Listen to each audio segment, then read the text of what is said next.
네, 취소 소송의 원고 적격 나머지 부분 설명하겠습니다. 지난 시간까지는 원고 적격의 기본 원칙, 취소를 구할 법률상 이익이 있는 자에 대한 기본적인 원리, 그리고 해석, 설명, 적용을 쭉 여러분들한테 말씀드렸습니다. 그리고 원고 적격의 확대 얘기했고, 오늘의 경우에는 처분의 효과가 소멸하거나 처분의 효력기간이 경과되어도 원고 적격이 인정되는 경우가 있습니다. 그리고 처분의 집행으로 처분의 목적이 달성돼서 처분의 효력이 소멸된 경우에도 원고 적격이 인정되는 경우가 있습니다. 이런 것들을 차례대로 설명했습니다. 교재 95페이지의 1-1-3부분입니다. 1-1-3부분은 조금 내용이 수정되었습니다.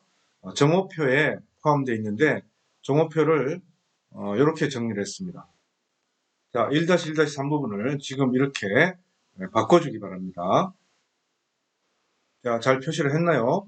이게 정오표 부분에는 나와 있고 이미 정오표를 교재에 반영한 학생들은 이 작업이 필요 없습니다. 처분의 효과가 소멸하여도 원고 적격이 인정되는 경우가 있다. 행정소송법 제12조 제2무는 기간의 경과, 처분의 집행, 기타 사유로 인하여 처분 효과가 소멸된 뒤에도 처분의 취소로 인해 회복되는 법률상 이익이 있는 자를 원고 적격이 있다고 규정하고 있습니다. 12조 1문에 법률상 이익이 규정되어 있는데 이 12조 2문의 원고 적격이 있는 법률상 이익과는 구별하자. 그래서 12조 2문의 법률상 이익은 원래 의미의 법률상 이익뿐만 아니라 경제, 정치, 사회, 문화적 이익도 포함시켜야 한다라는 그런 견해가 있습니다. 그래서 1문과 2문의 법률상 이익을 구별하자는 겁니다. 그러나 판례는 현재 구별하지 않고 있습니다. 그래서 기본적인 원리는 그 아랫부분 다시 옮겨놓은 부분입니다.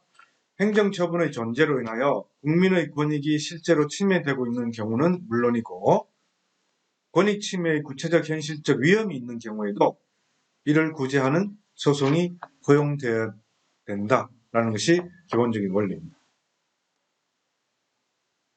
그리고 제재적 행정처분이 그 처분에서 정한 제재기관의 경과로 인해서 효과가 소멸되었지만 제재적 행정처분의 전력을 가중사유나 혹은 전제 요건으로 삼아서 장래의 제재적 행정처분을 하도록 정하고 있는 경우, 이런 경우는 선행처분을 받은 상대방이 선행처분의 존재로 인해서 장래에 받을 후행처분의 불이익의 위험이 구체적이고 현실적인 것이라는 거죠.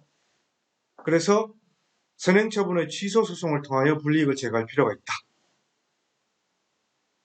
나중에 후행처분에 대한 취소소송에서 선행처분의 사실관계나 위법 등을 다툴 수 있는 여지가 있다 하더라도 후행처분이 이루어지기 전에 직접 선행처분의 위법을 다투는 취소소송을 제기할 필요성을 부정할 수 없다는 뜻입니다. 처분의 효과가 소멸돼도 그 처분 전력을 가중사유로 하거나 혹은 처분 전력을 전제요건으로 삼아서 또 다른 후행처분이 이루어지도록 예정하고 있는 경우에 후행처분에 대한 불이익을 받았을 때 후행처분을 다투는 소송에서 선행처분에 대한 사실관계나 위법을 다툴 수 있지만 아예 미리 이미 제재기관의 경과나 효과가 소멸된 그런 선행처분에 대해서도 다툴 수 있게 하자라는 그런 뜻입니다. 그 다음 1-1-4의 설명입니다. 처분의 효력기간이 경과되었어도 가중적 제재처분의 요건이 되는 경우는 원고 적격이 인정됩니다. 아까 설명한 부분하고 연결됩니다. 행정처분의 효력기간이 정해져 있는 경우 그 기간의 경과로 행정처분의 효력은 상실되게 됩니다. 그런데 그 기간 경과 후에는 처분이 외형상 잔존함으로 인해서 어떠한 법률상의 이익이 침해되고 있다고 볼 만한 별다른 사정이 없는 한 처분 취소 또는 무효 확인을 구할 법률상의 이익이 없습니다.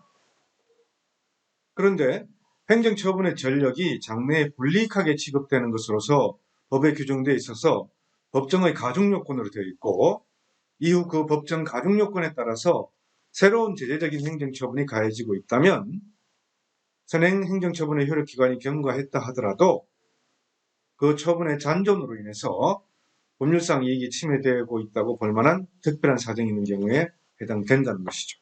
자, 이건 연결된 부분입니다. 그죠? 그 다음 1-1-5입니다. 처분의 집행으로 처분의 목적이 달성돼서 처분의 효력이 소멸된 후에도 그 처분에 대하여 다른 불복 방법이 없다면 또 원고 적격이 인정된다는 것입니다. 33번 주석은 병역 의무 부과 처분 취소와 관련된 것인데요. 한꺼번에 다시 주석을 설명하겠습니다. 그 다음 1-1-6입니다. 기타의 사유로 처분의 효력이 소멸된 뒤에도 보수 지급 청구, 명예회복 등 다른 권리의 실현을 위하여 처분의 위법성을 다투는 원고 적격이 있습니다. 한편 판례는 법률상 이익이 없다고 보는 경우가 또 꽤 많이 있습니다. 영업정지 기간이 경과한 경우, 영업정지 2개월을 받았는데 영업정지 처분에 대한 취소소송을 제기했는데 취소소송 도중에 영업정지 기간이 도과되어 버렸습니다. 그러면 영업정지 취소 처분을 다툴 영업정지 취소 처분에 대해서 취소를 할 이익이 없어지는 거죠. 그래서 이런 경우는 어떻게 해야 됩니까? 영업정지 처분, 효력정지분을 해놓고 소송을 해야 되는 거죠.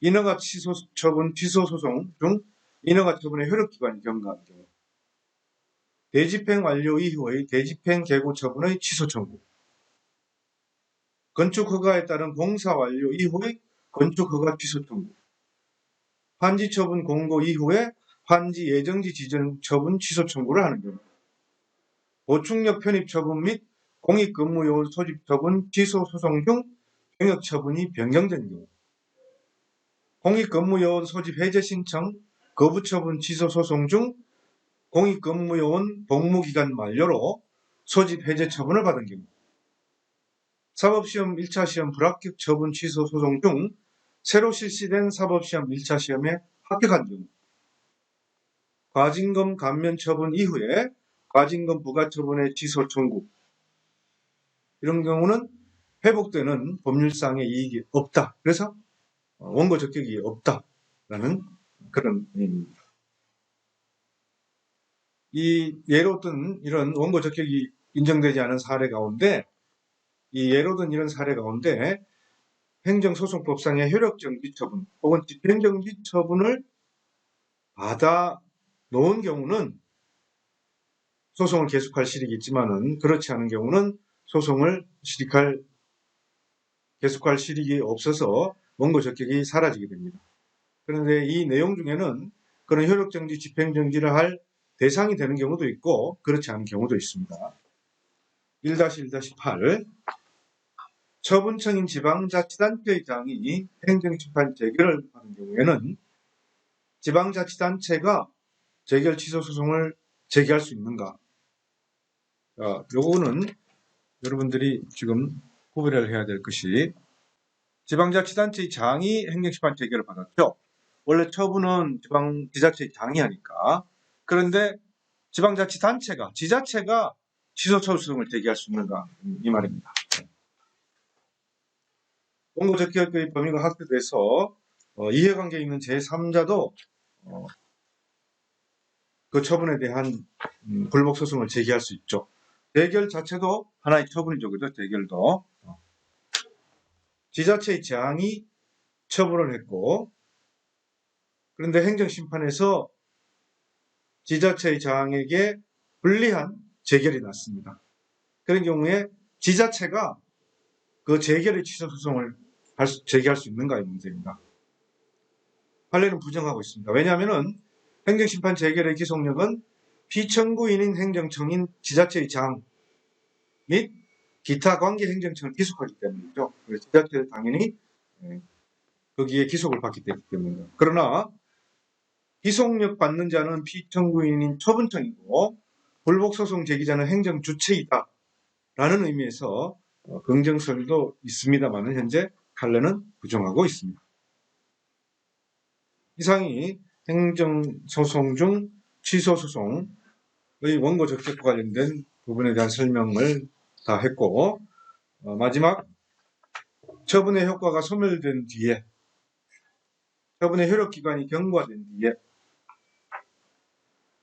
처분에서 정한 제재기간이 경과된 뒤에, 처분의 집행으로 목적이 달성돼서 효력이 소멸된 뒤에, 이런 등등의 경우에 관한 주석, 판례를 살펴보겠습니다. 원고 적격과 관련된 1-1-3부터 1-1-8까지의 주석 살펴보겠습니다. 교재 104페이지입니다. 2007년도 선고된 전원합의체 판결입니다. 임원 취임 승인 취소 처분인데요. 지금 이 주석의 기호 표시가 좀 잘못되어 있습니다. 28번 주석 부분은 삭제를 합니다. 27번 주석에 사실은 내용이 연결되는 겁니다. 그리고 이 두 번째 줄에 소멸한 때를 소멸했지만으로 변경합니다. 그래서 앞부분은 기본적으로 행정처분의 기관 경과로 효과가 소멸한 뒤에도 그 소멸된 처분에 대한 소송을 제기할 수 있는 사유를 정리를 한 것이고, 그 다음 부분은 이 구체적 사례를 얘기한 것입니다. 제소 당시에는 권리보호의 이익을 갖추었는데 제소 후에 취소 대상 행정처분의 기간이 경과 등으로 효과가 소멸했지만 동일한 소송 당사자 사이에서 동일한 사유로 위법한 처분이 반복될 위험성이 있어서 위법성 확인 내지 불분명한 법률 문제에 대한 해명이 필요하다고 판단되는 겁니다. 동일 처분이 반복될 위험성이 있다. 그리고 선행처분과 후행처분이 단계적인 일련의 절차로 연속해서 행해져서 후행처분이 선행처분의 적법함을 전제로 이루어짐에 따라 선행처분의 하자가 후행처분에 승계된다고 볼 수 있어서 이미 소를 제기하여 다투어서 선행처분의 위법성을 확인해 줄 필요가 있는 경우, 이런 경우는 그 처분의 취소를 구할 법률상 이익이 있다는 겁니다. 그리고 이 사례는 취임 승인이 취소된 학교법인의 정식 이사들인데 취임 승인 취소 처분과 임시이사 선임 처분에 대한 취소 소송을 제기했습니다. 그런데 이 소송 도중에 임시이사가 다른 또 임시이사로 교체되었습니다. 그런 경우에도 여전히 선행 임시이사 선임 처분의 취소를 구할 법률상의 이익이 있다라는 그런 내용입니다. 그런데 이런 경우에 법률상 이익이 없다라고 보게 되면은 원래의 정식 이사들로서는 계속 중인 소를 취하하고 다시 또 후행 임시이사 선임 처분을 별개의 소송으로 다툴 수밖에 없게 된다. 그러면 이건 무익한 처분과 소송이 반복될 가능성이 있고, 그리고 이러한 법률상 이익을 긍정하여 준다면은 구체적인 침해의 반복 위험을 방지할 수 있고, 최초의 선행 임시이사 선임 처분의 위법성에 대한 판결의 기판력이 후행 임시이사 처분의 효력을 배제할 수 있기 때문에 권리구제에 도움이 된다. 그래서 소송 도중에 처분이 변경된 경우라도 변경 전에 처분에 대해서 계속 다툴 법률상의 이익이 있다는 그런 뜻입니다. 다음 29번 판례는 환경영향평가 대행업자가 업무정지 처분 기간 중에 다시 환경영향평가 대행계약을 신규로 체결하고 대행 업무를 했습니다. 업무정지 처분 기간 경과 후에도 이 규정에 따른 후행 처분을 받지 않기 위해서 업무정지 처분의 취소를 구할 법률상의 이익이 있다. 30번 판례는 자동차 운행 정지 처분 취소 사건입니다. 한번 자동차 운행 정지 처분을 당하면 위반 횟수 등을 참작해서 다시 나중에 그 가중되는 처분을 받을 수가 있습니다. 그래서 이 가중되는 처분을 받을 우려가 있기 때문에 선행 자동차 운행 정지 처분에 대해서 기간이 지났다고 하더라도 그 처분의 취소를 구할 법률상의 이익이 있다는 판례입니다. 다음 31번, 32번 판례도 마찬가지로 선행 처분이 법정 가중 요건이 되는 경우에, 선행 처분을 받은 전력이 가중 요건이 되는 경우에는 나중에 가중적 제재 처분을 피하기 위해서라도 이미 기간이 지난 혹은 효력이 소멸된 처분에 대해서 면허 정지, 등록 정지 이런 처분에 대해서 효력을 다툴 이익이 있다. 그 다음 33번 판례는 아까 잠깐 설명한 바 있는 내용인데요. 가중적 처분 제재 요건 혹은 다른 이익의 침해 이런 사유가 아니더라도 불복 방법이 없다면은 그것은 허용되어야 되는 거 아니냐라는 내용입니다. 자, 이 사실관계 재밌습니다. 여러분 남학생들하고는 많이 관련되는 내용일 수도 있는데요. 18세가 되는 해 제1국민역에 편입됐고 19세가 되는 해에 징병검사를 받아야 했지만은 일본에 거주하는 사이로 징병검사가 연기되었습니다. 그러던 중에 국외 영주권을 취득했다는 사유로 병역 면제 처분을 받았습니다. 근데 사실은 응고는 국외 영주권 취득을 받았지만은 국내 영주할 목적으로 다시 귀국을 하는 바람에 관련 조항에 의해서 병역 면제 처분 취소를 받았습니다. 그리고 다시 신체 검사를 받아서 1급 판정을 받아가지고 현역병 입영 대상으로 정해졌고 또 부모 60세 이상 독자라는 사유로 보충력 편입 신청을 했지만은 현역병 입영 통지 처분을 받았습니다. 그리고 보충력 편입 신청에 대해서는 거부 처분을 받았습니다. 할 수 없이 이 당사자는 현역병 입영 통지 처분에 따라서 육군훈련소에 입영해서 군번을 부여받고 육군의 병적에 편입됐습니다. 자, 병역 면제 처분 취소됐고 보충력 편입 신청했지만 거부됐고 그 사이에 현역병 입영 통지 처분을 받아서 군대에 입대했습니다. 그래서 원심법원에서는 이미 입영한 원고에 대하여 새로이 무슨 병역 처분을 할 수 없고 또 이미 한 병역 처분의 취소를 행할 수 없다. 그래서 이것은 부적법하다라고 했습니다. 그런데 대법원에서는 현역병 입영 통지 처분에 따라서 현실적으로 입영을 한 날 처분 집행이 종료된다. 그런데 입영으로 처분 목적이 달성되어 실효되었다는 이유로 다툴 수 없도록 한다면 현역 입영 대상자로서는 현역병 입영 통지 처분에 위법하다 하더라도 처분이 집행이 정지되지 않는 이상 현실적으로 입영을 할 수밖에 없으므로 불복을 사실상 원천적으로 봉쇄하는 것이 된다. 입영한 이후에는 불복할 아무런 처분마저 없게 된다. 애초에 처분이 위법한 경우라면은 현역 입영 대상자로서 현실적으로 입영을 했다 하더라도 입영 이후의 법률관계에 영향을 미치고 있는 현역병 입영 통지 처분 등을 한 관할 지방법무청장을 상대로 위법을 주장해서 취소를 구할 소송상의 이익이 있다는 겁니다. 이 경우에 이제 여러분 행정법 총론강에서 보면 이제 신뢰보호 원칙이 있는데 이 당시 이제 병무청 담당 부서 공무원이 상담에 응하기를 현역병 입영 안 해도 된다. 보충력으로 편입될 것이다 라고 했다는 거죠. 그래서 그것을 믿고 있었다.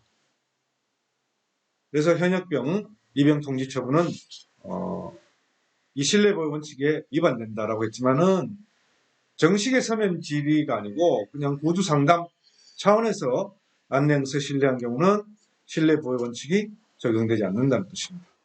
자, 요즘 고위공직자의 자녀가 병무청에 구두 민원 상담의 내용을 가지고 지금 문제가 많이 생기고 있죠. 이 법리를 맞춰서 한번 잘 판단해 보시기 바랍니다. 그럼 34번, 35번 부분은 해임 처분 무효 확인 취소 소송 도중에 임기가 만료돼서 해임 처분이 무효 확인 취소돼도 돌아갈 수가 없죠. 소송은 의미가 없어지는 겁니다. 그렇지만 무효 확인 취소로 되면은 임기 만료일까지 기간에 대한 보수를 청구할 수 있죠. 그래서 이 보수 지급을 구할 이익이 있는 경우에는 소송을 계속할 법률상 이익이 있다. 35번 판례도 마찬가지로 의정활동비와 여비, 월정수당 이런 의회 의원으로서 이런 급여 사례비를 지급받을 수 있는 이익이기 때문에 임기 만료됐다 하더라도 제명의결의 취소를 구할 법률상의 이익은 남아있다는 그런 판례입니다. 36분 판례는 직위해제 처분을 당한 경우에 그 직위해제를 당한 동일한 사유로 징계처분을 당했다면은 징계처분에 의해서 직위해제 처분의 효력을 상실하게 되는 것이죠.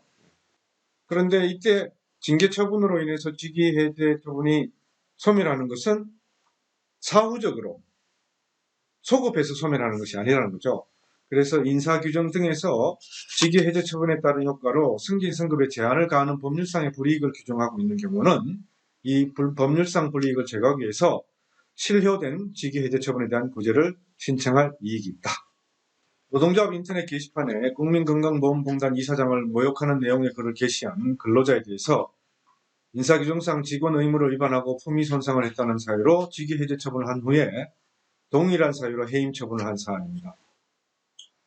해당 근로자는 직위해제 처분으로 인해서 승진 승급에 제한을 받고 보수가 감액되는 등의 인사상 급여상 불이익을 입게 되었고 해임 처분의 효력을 둘러싸고 다툼이 계속 있기 때문에 이 해임 처분의 효력 여하가 확정되지 아니한 이상 근로자 신분을 상실한다고 볼 수 없어서 여전히 인사상 불이익을 받는 상태에 있기 때문에 직위해제 처분에 대한 구제를 신청할 이익이 있다.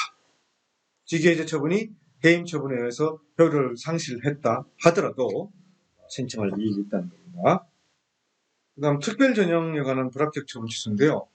학교의 학칙 규정상 학생의 입학 시기에 관한 규정이 있다는 거죠. 근데 입학 시기에 관한 규정은 행정상 필요에 의해서 정해놓은 것이다.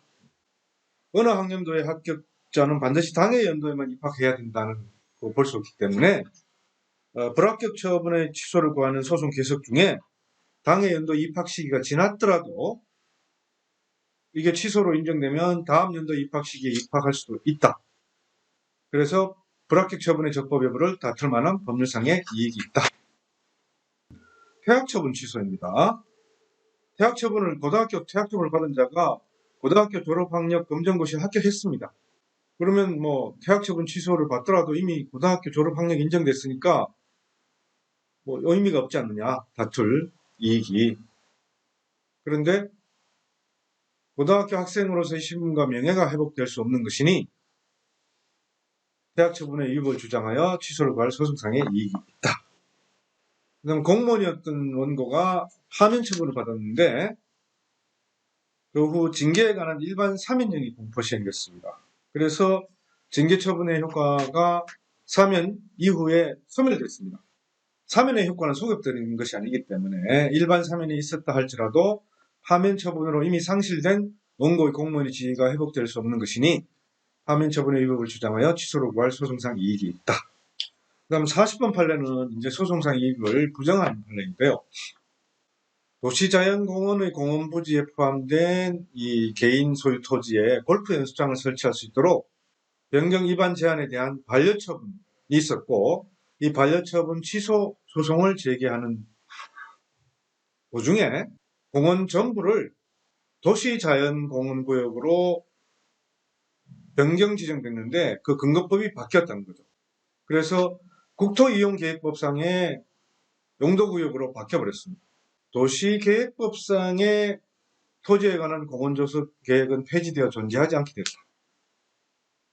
그래서 이런 그 이후에 국토계획이용법상의 용도구역으로 바뀐 것이 문제되는데 이런 이미 존재하지 않는 공원조성 계획에 대해서 변경 위반 제한 반려처분의 위법성을 다투는 것은 소액이 없다는 그런 판례입니다.